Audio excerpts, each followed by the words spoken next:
Hello Shona, habari yako? Mimi kwa majina naitwa Ufundi Mpya, nina epilepsy na pia ni mama wa mtoto mwenye ulemavu wa mgongo wazi na kichwa kikubwa.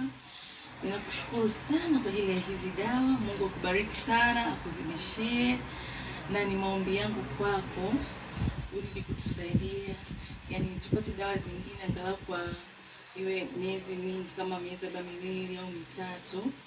Na kitu kingine pia ambacho ninaomba kwako dadangu ni kunisaidia mtaji wa biashara, kutusaidia si mtaji wa biashara, kwa sababu inakuwa ni changamoto sana sisi kuajiriwa kutokana kwamba tuna watoto hawa wenye ulemavu. Kwa hiyo inakuwa ni changamoto kwa sababu ukiajiriwa inabidi tena upate na muda wa kumwangalia mtoto, so inakuwa ni ngumu. Kwa hiyo ni maombi yangu tusaidie na mtaji wa biashara. Asante sana na Mungu akubariki na kupenda sana. Asante kwa dawa kwa hizi umetupatia na chakula kama hivi unavyoona. Mungu akubariki. Ila kama itawezekana, kama tutapata na kamtaji tufanye shughuli nyumbani, tutashukuru.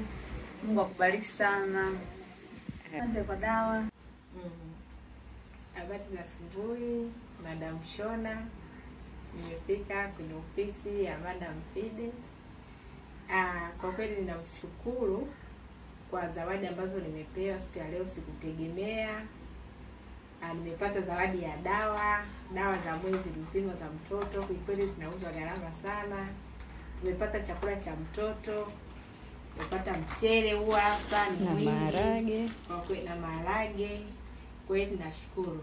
Endelea na moyo huo kwa kusaidia na wanawake wengine, sababu tupo wengi ambao tunapitia wakati mgumu wenye watoto wenye changamoto.